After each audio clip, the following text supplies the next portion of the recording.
So I did some surveys recently, specifically on liberalism, and people asked me if I had taken any specifically on conservatism. So I went looking, and this was one of the first ones that I came up with, and it wants to know how conservative/liberal I am. Well, let's get through 29 questions and see how I turn out. Should the minimum wage be raised to $15 an hour nationwide? As should be no surprise, I don't support that at all. It would just raise the costs of everything and would have very little effect on the poor. This is something that I have no idea why the left is so blinded to. When you raise costs, and this is a significant increase, then prices have to rise as well. Apparently, the left thinks that money grows on trees, but it doesn't. Businesses aren't just going to cut their slim profit margin either. If they have to pay more, they're either going to cut corners by eliminating employees, and the employees that are least valuable are the minimum wage workers, or cut hours, thus saving money on benefits, or by raising prices. All of these things are bad for low-income workers. Reality really isn't that hard, people. Do you believe a low tax rate for corporations would help the economy? Now, of course, it depends on what you mean by a low tax rate. Relatively low, yes. Absurdly low, no. But with lowering the effective tax rate for all businesses, and that's all businesses, not just corporations, you also have to eliminate the tax incentives that a lot of big companies make, which is entirely fine with me. The more money they have, the more that they can grow, and the more potential they have to make even more money. Business owners, by and large, aren't stupid. They know that they need to invest in their future profitability, and they will, so long as they have the free capital to do so. Again, this isn't that hard for people to figure out. I don't know why people can't. Should the U.S. maintain its current level of defense spending? Hell no. We spend entirely too much on the military, and because we do, the military is constantly looking for reasons to go to war to justify its own existence. Now, that's not saying that we shouldn't have a military. We need to be able to defend ourselves in the event of an attack. But as they say, when all you have is a hammer, everything starts to look like a nail. When all we have is a military, we look for reasons to use it. And that needs to stop. How do you think the U.S. should deal with immigration? We need to clean house, and we need to keep it clean. Yes, I know there's no way we're going to catch every single illegal alien tomorrow. That's completely unrealistic. But as we catch them, they need to leave, period. If we catch 1,000 today, we need to deport 1,000 today. The leftist idea that because we can't catch them all today, we shouldn't bother to catch any of them, that's really idiotic. We also need to stop them from coming in, and to do that, we need to build a metaphoric wall. It doesn't have to be a real wall, although that's not a bad idea, but we need to take away all of the incentives they have for coming here. Stop illegals from getting work. Stop them from having a place to live. Stop them from getting any benefits. End birthright citizenship. Eliminate education for illegals. I don't care where they come from. They need to be sent packing. And we need to stop pretending that wanting to live here is all that's required to get citizenship. Immigration is for our benefit, not the benefit of the immigrant. Enough already! Should the U.S. government provide tuition-free public universities and healthcare for all? Hell no! But again, the left thinks money just grows on trees. We need to consider how we're going to pay for it, and frankly, we can't. And no, borrowing even more money from China isn't an option. The U.S. is not a charity. People need to earn what they get, and I don't see anyone on the left advocating that. They just want things on a silver platter. And I'm sorry, that silver platter isn't real. Try again. Does the Second Amendment need to be reviewed and/or revised? Now, I'll admit I'm a bit critical of the way the NRA and associated gun nuts view the Second Amendment, but I'm not opposed to private, responsible, transparent gun ownership at all.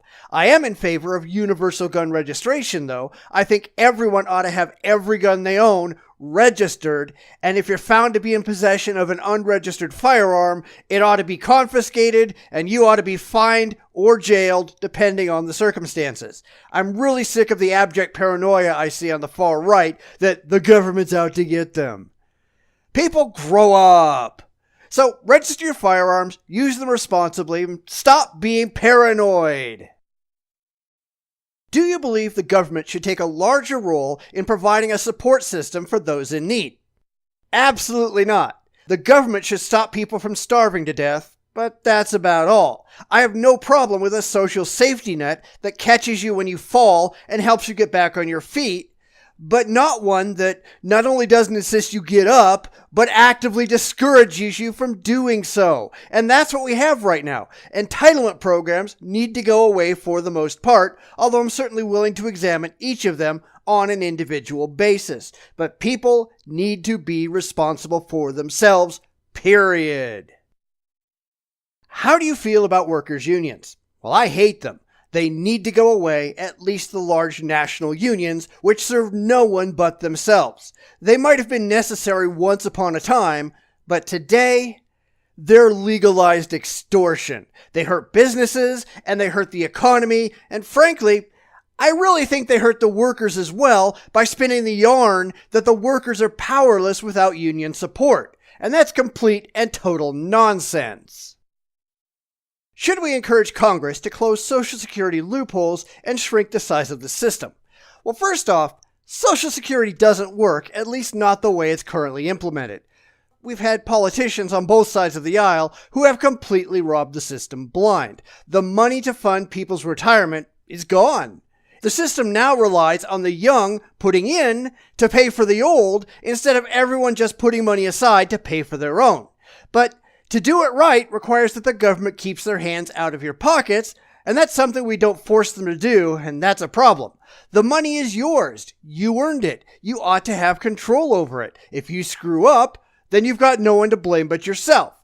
We need to hold people accountable, and that's something we simply do not do. And it's no wonder that Social Security is such a disaster. Choose a president whose policies coincide most with yours. None of the above? Well, alright, I had to choose Reagan, not because I think he was perfect, but because he's closer than the others. And I've said before that Reagan was the last president I actually voted for, instead of just voting against the other guy. But of course, he had his problems as well, his ridiculous hatred for the Russians just because they were communists. It was absurd and put the country in massive debt. And that's not how fiscal conservatives work, sorry. I just don't play hero worship. I don't know what to tell you.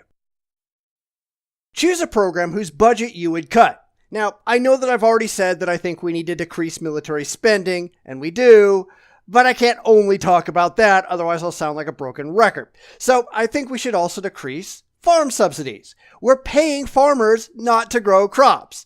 There's farmland out there that's just sitting there while the government is paying the farmers not to work.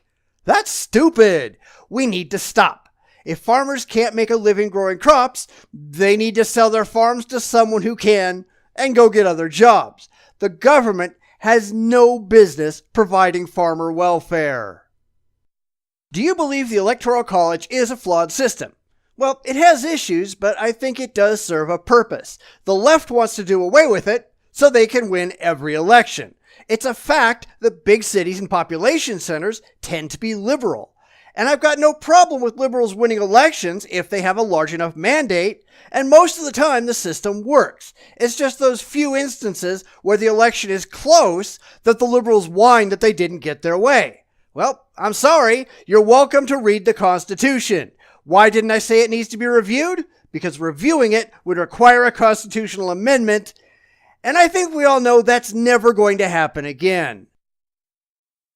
Do you believe professors at most U.S. colleges have a political bias? Hell yes, and it's a major problem. The reality is, there shouldn't be any bias. They should be neutral, and students should be able to make up their minds from among the available viewpoints. But that's not how it works. We know that less than 1 in 12 college professors is conservative, and that colleges actively discriminate against conservative professors for political reasons. So long as these are taxpayer-funded institutions, so long as the government is paying for tuitions, these institutions should be neither conservative nor liberal, any more than they should be black or white, gay or straight. They should exist to educate, period. Let's get back to that, okay? How should senior citizens' retirement be funded? Well, they should do it themselves. Let's be honest, they know that old age is coming. Why the hell haven't they prepared for it? What's wrong with them? It's not exactly a surprise. We just don't hold people accountable for their own actions, and that's terrible. We need to. You can't just say, well, they're too dumb to do it for themselves, so that we're going to throw them a government check. That's disgusting. Enough already. Which of the following hinders economic growth? Well, all of them do to a certain degree. If I have to pick just one, and apparently I do, I'm going with entitlement programs because it simply doesn't do anything for the economy. They're a zero-sum game. They're taking money from those who produce, and they're giving it to those who do not. Instead of requiring that everyone produce and grow the economy, it's rewarding laziness. It's funding failure. How is that helping anyone? Your ideal president is toughest on, well, all of them except wealth inequality, I guess. But more than anything, taxes. Keeping the government small and keeping them out of the lives of the people is a net positive for everyone. I might have said crime, but violent crime rates have been mostly trending downward for decades, so declaring ineffective wars, media campaigns, on things is pretty pointless. Stop the government from stealing your income. Do you believe we should have a higher standard for immigrants we let into the country? Absolutely. But you have to remember that immigration is for the good of America. It's not for the good of immigrants. That's something that the American people seem to have forgotten, at least on the political left. Or more properly, they just don't care because increased immigration, especially the immigration of the poor, is a net benefit for them. They get more votes from the poor, and therefore they want more poor. I hope they don't think we didn't notice. So we need to get more smarter people, more educated people, more useful people, regardless of where they come from. I really don't care about their country of origin. I don't care about the conditions they live under. I don't even care about the threats they face. I care if they're good for this country. And I'm sorry if that makes you unhappy. Are refugees from the Middle East a potential threat? Well, it depends. I'm not going to say that we should stop all people from the Middle East from being considered. I'm not even going to say we should stop all Muslims from being considered. But I will say, at least at present, that certain groups, mostly from the Middle East, have proven themselves to be potential problems, and thus they need to be strongly vetted to make sure we're not letting in potential terrorists. And again, I really couldn't care less if this makes anyone unhappy. I don't care if these refugees face persecution back home. Aren't you people supposed to stand up for yourselves instead of running away from your problems? Are you too weak to fight back? We're supposed to take weaklings in? Somebody explain that to me, please. Which of the following energy sources should we focus our efforts on? And this is a question that has no answer because I can't vote for the one I would like, nuclear. We need to vastly increase our nuclear power plants nationwide and work on new forms of nuclear energy. That doesn't mean we can't research the others, but we should focus on nuclear. And that said, I had to pick oil because it's the only energy source listed that is a general purpose source.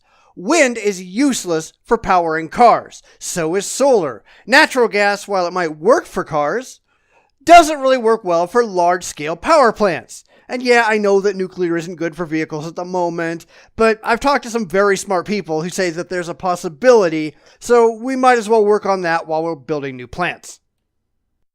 Do you think prices for goods and services should be regulated by the government? Not a chance. The free market is perfectly suited to control prices most of the time, so long as we don't let it get out of control. And that's why I'm fine with the government controlling monopolies, for instance. Given the chance, businesses will get out of control, which isn't a bad thing for the business after all. They do exist to make money, and becoming a monopoly is in their financial best interest, It's just not in the best interest of the people, and that's what I'm more concerned about. So keep the government out of it, except to keep the free market honest. Would a single-payer healthcare system benefit the majority of Americans? Well, I've got to say no. All right, granted, lots of people would benefit from it, but if it ever happened, it would completely bankrupt the nation. It's simply not fiscally possible without huge financial repercussions. And that's something that a lot of people refuse to think about, how we'd pay for it, because they're only thinking about themselves and not the nation as a whole. And I get people asking if I would vote against my own best interest, and yeah, I would. You know, I could vote for the government to send everyone $1 million check every year. Is recognizing how idiotic that is voting against my own best interest? No, it's just understanding what a stupid, unsustainable idea it is. You could never have single-payer healthcare without turning the US into a Euro-style socialist disaster. No, just no. What is the appropriate tax rate?